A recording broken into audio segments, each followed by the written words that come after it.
How do we deal with a challenge as difficult as culture in the financial sector? How can we describe what culture even is? And more than 10 years on since the financial crisis, how do we know that the culture in the sector is changing? Welcome to the last podcast of 2019. In fact, welcome to our last show of the decade. We were thinking about what we wanted to bring to you to round out the year, and there's nothing we wanted to talk about more than something that pervades every decision and every corner of the financial industry. I'm Scott Martin from Deloitte Centre for Regulatory Strategy, and you're listening to Regulated Radio. I've got Andrew Bulley, Orla Hearse, and Rosemarie Kennedy with me in the studio today to give us their view on what supervisors are doing to affect cultural change in the sector. We'll be talking about the 4 key trends that have most stood out to us this year and why culture is still such a high priority for financial authorities. And finally, how we're seeing a focus on culture gradually spread to different jurisdictions around the world. Now, it may be the season of mulled wine, bad jumpers, and last-minute gift shopping, but we're giving the gift of a last-minute podcast to make sure your holidays are just that much better. It's almost like Christmas has come early, because this is Regulated Radio.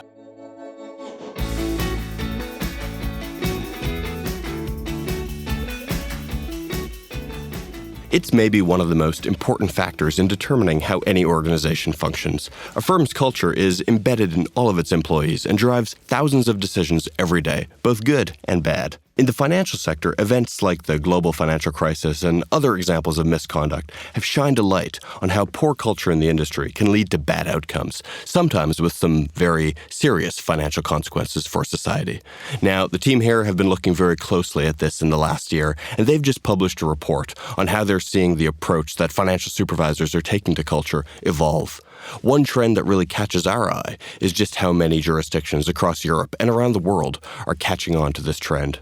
So to kick us off, I'm delighted to have Andrew Bulley back on the show.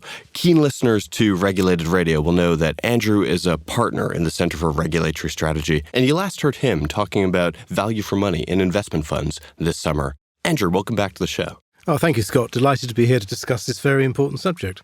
So, Andrew, I'll start off with a big question. Why is culture in financial services firms still so important to regulators? And why is this something that is actually increasing in importance now? Yeah. Well, I see it as one of perhaps 5 arrows, if you like, of post-crisis regulatory reform. The other ones being remuneration, accountability, new capital regimes, and resolution frameworks. I mean, it's not new. It was featured a lot in the pre-crisis TCF work that the then Financial Services Authority pursued. But it's undoubtedly gained really quite a formidable traction post-crisis. And it's now very much part of business-as-usual supervision in jurisdictions such as the UK and the Netherlands, and as we're going to hear, increasingly in Ireland as well. I mean, culture is one of the 2 key inputs into the Financial Conduct Authority's risk assessment model, for instance. And it's a prescribed responsibility within the senior manager's accountability regime for both banks and insurers. But I think it's a fair question. Why has it taken on such a key role? And for me, perhaps this is best captured in a speech that Andrew Bailey gave a couple of years ago. Andrew Bailey, of course, currently leads the Financial Conduct Authority, was previously leading the Prudential Regulation Authority. And Andrew said, look, I've looked at a large number of prudential and conduct failure cases in recent years, and I observe in each of those a root cause as being a fundamental failing in governance and culture. So at the end of the day, what makes a firm's culture is it's unique to itself and it can generate a lot of debate. But there can be no doubt that culture drives behaviour at all levels. And so it's naturally going to be an area of key interest to both prudential and conduct regulators. Yeah, so Andrew, you and Orla have just published a paper on culture in the FS sector, and you've based that on what you're hearing from clients and regulators and the work that we're doing around the sector. From that, I'm interested, what are some of the key trends in the financial sector, in FS culture, that struck you as you were doing this research? Yeah, I mean, I think in our original publication, we flagged that there were the traditional areas of the tone from the top. There's a degree of challenge in the board, the state of the control functions, the attitude to the regulatory process, etc. But in our latest paper, we do flag 4 what you might call emerging themes of particular supervisory focus. Now, the first of these is corporate purpose. Basically, the supervisors are asking, does the culture of the firm tolerate or allow a purpose with an increased risk of harm or indeed an increased risk of prudential failure? And an example given was a firm that produces a product that generates, say, a 1.5% return but charges a 2 or 3% management fee. How can the culture be comfortable with that sort of product? Second theme we've picked up is that of what we call the tone from the middle, not the tone from the top, tone from the middle. Now, this is sometimes called the permafrost syndrome, where basically the board may be in one place culturally, and that may be where the regulator wants it to be, but unfortunately the rest of the organisation is somewhere else. And I think this perspective recognises that staff take their cues from their immediate bosses. And if those bosses are not mirroring the firm's desired culture or where the board wants to be, that's going to be a problem. The third theme we highlight is diversity. Now, this obviously includes areas such as gender and ethnic diversity in board membership and succession pipelines.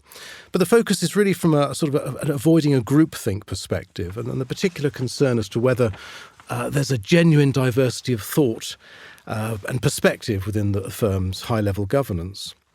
And I think for that reason, the supervisors have said very clearly that they will be particularly alert to any signs of tokenism or window dressing in the appointments to the board. Basically, any appointments that risk reinforcing groupthink at board level. And finally, what some of the regulators have called psychological safety. Now, that sounds rather sinister, but essentially I think it means whether the culture encourages people to speak up. In other words, to speak truth to power within a firm. So I guess what strikes me personally most of the four you've just identified is maybe what might be the newest term, psychological safety.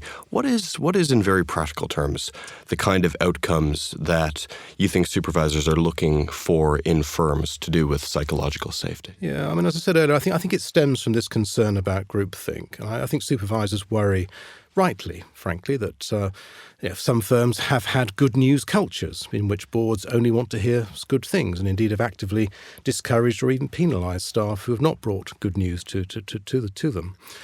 I think that such cultures have tended to characterise many of the big failure cases we've observed in recent years. And I think from a supervisory perspective, such boards are seen to be effectively flying blind and so highly vulnerable to shocks. So the regulators want to be assured that there's a culture in which staff feel able to speak up and where their concerns are taken seriously. And equally importantly, those concerns are acted upon if it's appropriate to do so. So I'd like to bring in Orla Hearse to get her views in this discussion. Orla's a colleague of mine in the Centre for Regulatory Strategy. She specializes in conduct and culture issues across the financial sector, and she actually led the research and writing in the report that we've been talking about today. Orla, it's good to have you. Hi, Scott. Thanks very much for having me. So Orla, a lot of what we've been talking about so far are developments that have to do with UK regulators. But I'm wondering, are you seeing other jurisdictions around Europe pick up on this trend as well?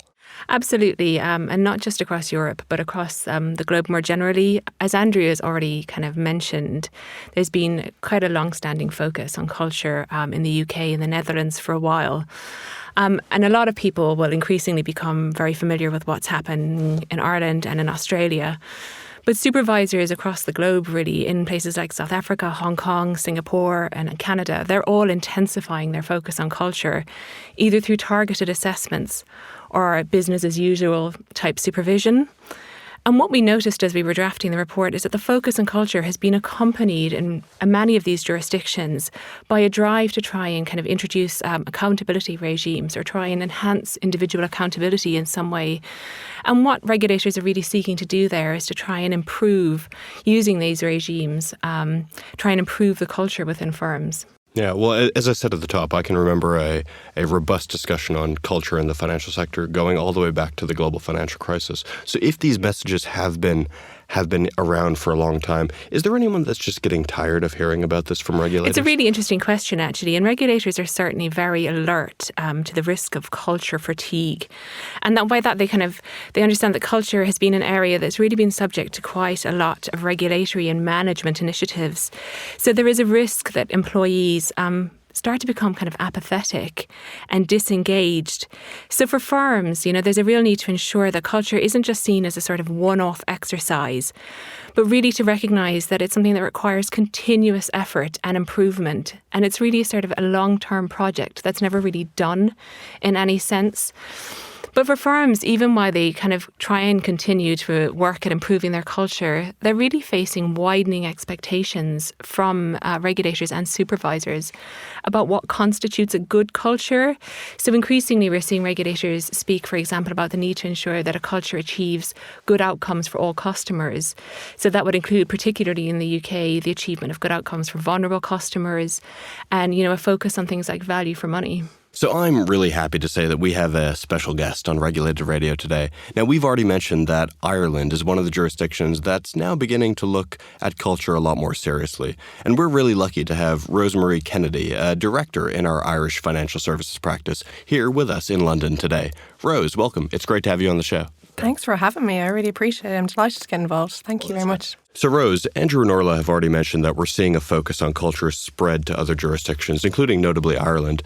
Why is this something that you think the Irish regulator has decided to focus on now? I don't think it's something the regulator are just focusing on now. It has something that has been a focus as part of their, in terms of conduct risk overall. And I think coming out of the tracker mortgage examination, which is a review that the Central Bank conducted on the top 5 banks in Ireland, they published a report coming out of that called the Behaviour and Culture Report of the banks. And in that, they noted a number of findings in relation to behaviours, cultures, diversity, inclusion, etc. And I suppose the key findings there were it wasn't just about complying with the regulatory obligations, there was something wider in their view. And the Central Bank often talk about not just complying with the letter of the law, but the spirit of what's intended to deliver the right customer outcomes. And I guess from their point of view, they're putting a huge focus on that, but not just, to be fair, on the banks, it's across all regulated financial services providers. And this has been reinforced in their speeches and press releases that this is expected to be taken on board. Their expectations have been communicated repeatedly, and this is not just a good thing to do to comply with the regulators' expectations or what their obligations are in that regard. It's the right thing to do in terms of aligning with your culture in your organisation and your strategy to deliver the right customer outcomes and experience for your customers, which will ultimately deliver profitability. In terms of your 3 lines of defence model, often when you talk about culture and conduct in regard to what a regulator is expecting, you often are talking to the compliance department or the risk department in terms of that second line defence.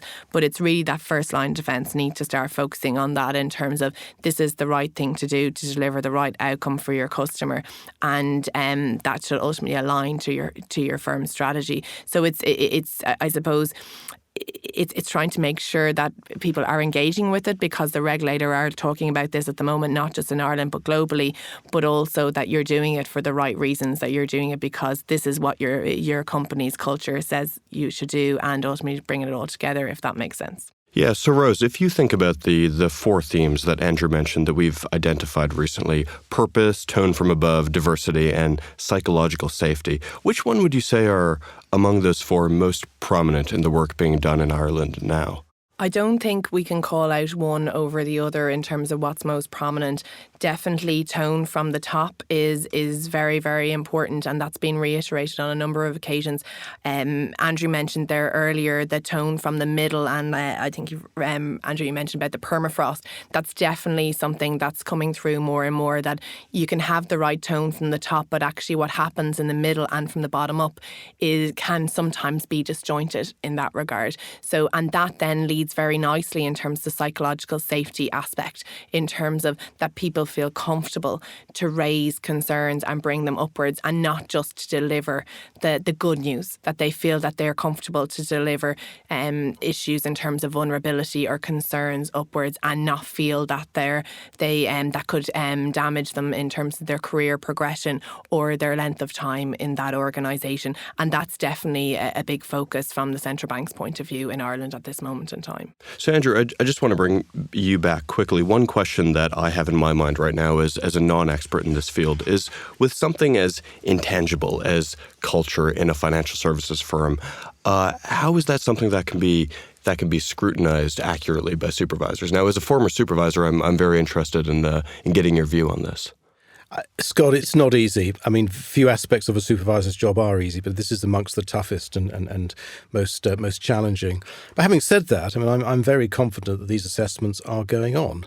I mean, the problem is a firm's culture is not like a document or a policy which you can show to the supervisors in a single event, so to speak. But as we say in our paper, a firm's culture is always on display. And it's not just the set pieces where the boards meet the supervisors, but it's really the supervisors' interactions with all levels of the firm. And from that, the supervisors do build up a really quite a compelling sort of composite picture of what's really going on in the firm. So, and to emphasise, I mean, that picture will heavily influence their risk assessment and overall approach to the firm in terms of the level of supervisory intensity they apply. So, no, it's not easy.